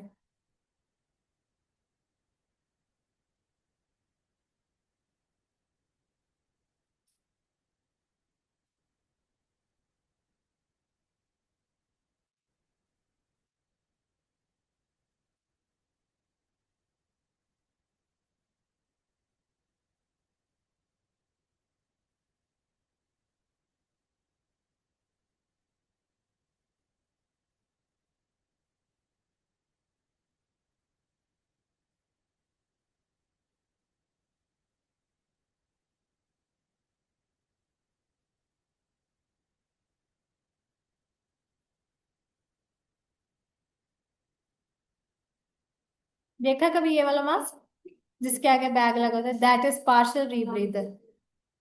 ठीक है, ये थर्ड नंबर पे था। इसके बारे में पढ़ेंगे अभी। लिख लिया ये। इसके अंदर क्या है कि constant flow of oxygen into attach reservoir. जो अटैच बैग होता है ना, उसके अंदर कॉन्टिन्यूसली फ्लो ऑफ ऑक्सीजन चलता रहता है। ठीक है, जिसकी वजह से जो पेशेंट है 1/3 जो हम एक्सेल करते हैं ना, उसका ही दोबारा इनहेल कर लेता है। Constant flow of oxygen into attached reservoir bag attached to mask to allow rebreathing of 1/3 of exhaled air को ही हम दोबारा इनहेल कर लेते हैं। चाहे वो, ये नहीं कोई बोलेगा कि वो तुम CO2 छोड़ती हो, उसी को हम इनहेल कर रहे हैं, बट जब वो उस बैग में पहुंचते वो ऑक्सीजन बन जाती है विद द हेल्प ऑफ जो हम बाहर से ऑक्सीजन लगाई हुई है ना। जब आप एक्सेल उस बैग में आपकी जा रही है, वो CO2 कन्वर्ट हो जाती है O2। ठीक है, तो ऑक्सीजन फ्लो कितना होता है इसके अंदर? 6 to 10 लीटर पर मिनट। और कितने FiO2 देता है ये परसेंटेज? 60 to 90%। ये किन पेशेंट्स में दिया जाता है? कोविड पेशेंट्स में।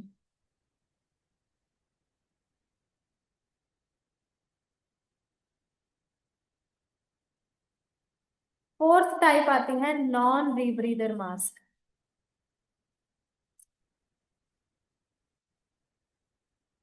हाई फ्लो मास्क है ये।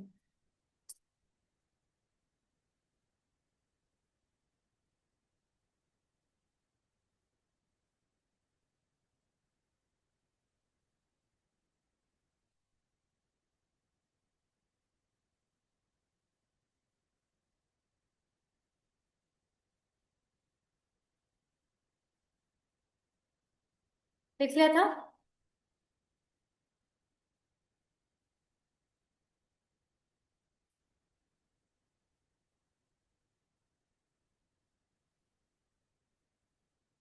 अगेन यही है, but there are some changes in flow. आप फ्लो में चेंजेस लाओगे।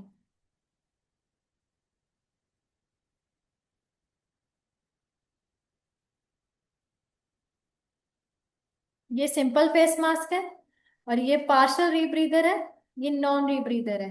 आप देख सकते हो कि इसके अंदर ये जो बैग है यहाँ पे अटैच है, इसके अंदर थोड़ा सा मास्क में चेंज आया।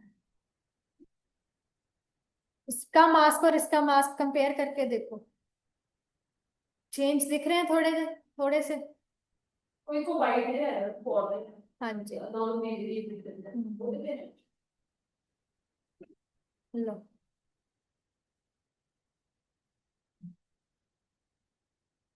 पहले ये पढ़ा, अभी ये पढ़ने वाला है।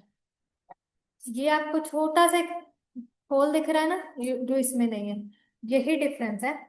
पढ़ते हैं क्या डिफरेंस है।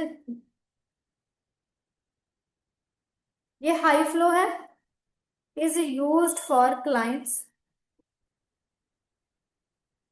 who require higher concentrations of oxygen. It provides 95% to 100% of oxygen with flow rate कितना होता है? 10 to 15 लीटर पर मिनट।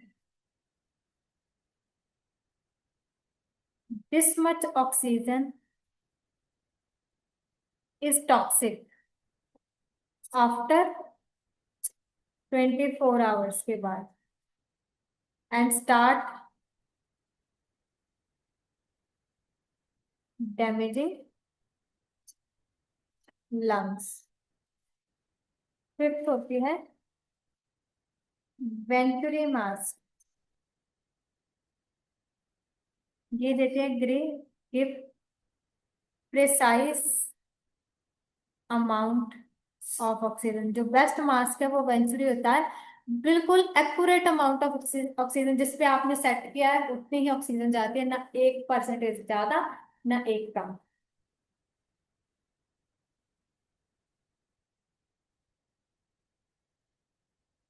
हाँ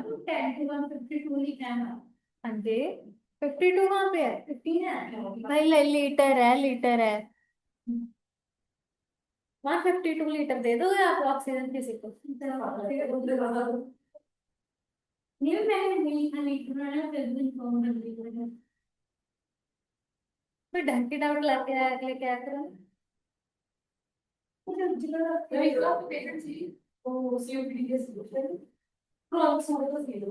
चेंज होगा रैंक सब बचने उन्होंने ठीक करा था उन्होंने अपने लिए मुंडे को बुआ लिया सिगरेट बनाया है। वो कहते हैं कि वॉशरूम में नहीं था जैसे चीज से बाहर उन्हें अंदर वाला मतलब वार्ड में देखते उन्हें मास्क लगा के जाना, मास्क उतार के वो वॉशरूम में जाना, तो उसको दिला कर फिर तो फिर मास्क लगा तो टेलीविजन में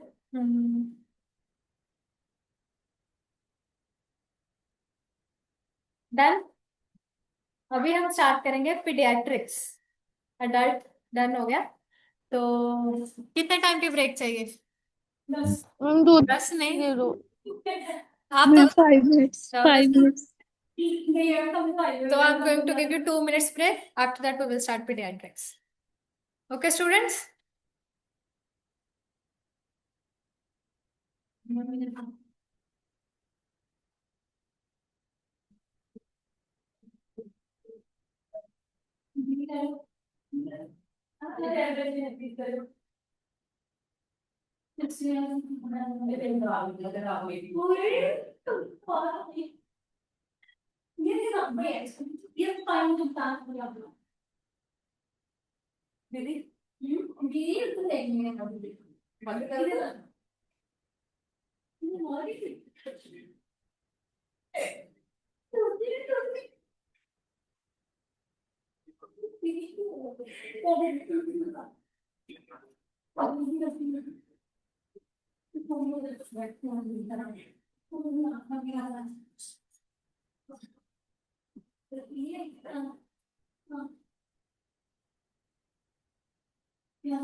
Talking about